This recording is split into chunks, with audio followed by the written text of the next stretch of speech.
You may remember this. After a strong backlash late last year, the White House changed course and decided to keep an Obama-era policy which banned the import of elephants and lions killed for sport in parts of Africa.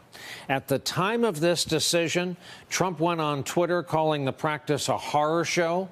The change of policy was seen as a win by humane organizations and as something of a surprise, given that the two Trump sons are big game hunters.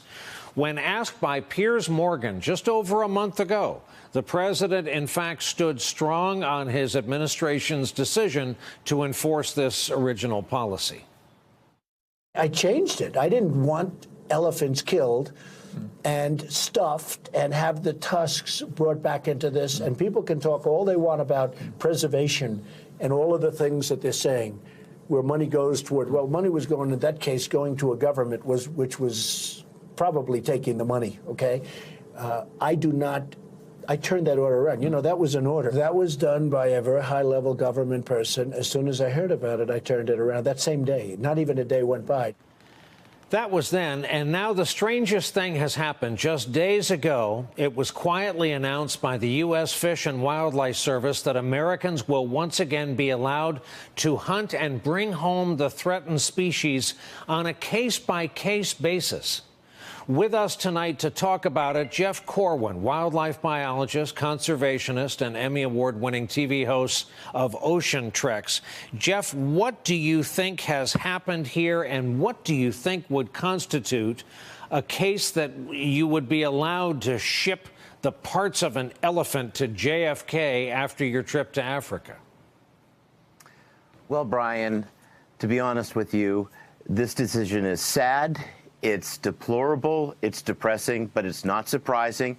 This is an administration that does not always stand by its word, that waffles. So the fact that he's reversed course in this, it's not surprising, but it's very depressing. In Africa today, there are only 6 remaining countries out of the 54 African nations that allow big game hunting. And the 2 countries that have been highlighted in this debacle are Zimbabwe and Zambia. The population of elephants in Zambia, Brian, has been reduced from 200,000 animals just about 40 years ago to only 20,000 today. And in the country of Zimbabwe, whose former dictator got pushed out in a coup, on his 90th birthday, it was celebrated not with birthday cake, but with a feast delicacy of roasted baby elephant. So where that evidence is that these countries have reached a state of stability and good environmental stewardship to open up big game trophy exports, I have no idea. In the benefit of the doubt department, can't we decide that government is a big, sprawling place? And let's say the president didn't know about the original policy flip. He changed it, take him at his word the next day. Let's say that this is an inside play by somebody at the Interior Department, and the Trump White House is just now learning of this. Is that possible? In this situation, reality seems like fantasy. This policy, which was put in place by the Obama administration in 2014, was based on sound science and was based on the $20 billion a year black market wildlife trade.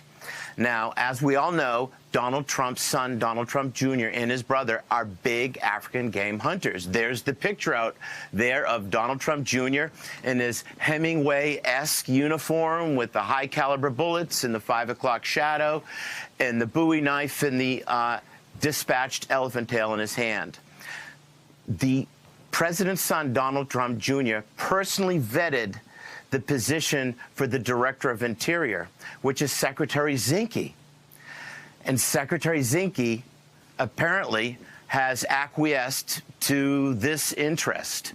And it's quite mind-boggling. The U.S. Fish and Wildlife Service has an excellent reputation, is made up of incredible professionals dedicated to conservation. As of now, it does not have an executive director. So who knows where the logic is behind this decision? But what we do know, Brian, is that the population of African elephants in just under a century has decreased from 10 million animals to just 400,000. Talking about African lions, that population a century ago, 400,000 animals. Today, 20,000, a decrease by 180%. The northern white rhino, one surviving adult male, it's critically sick.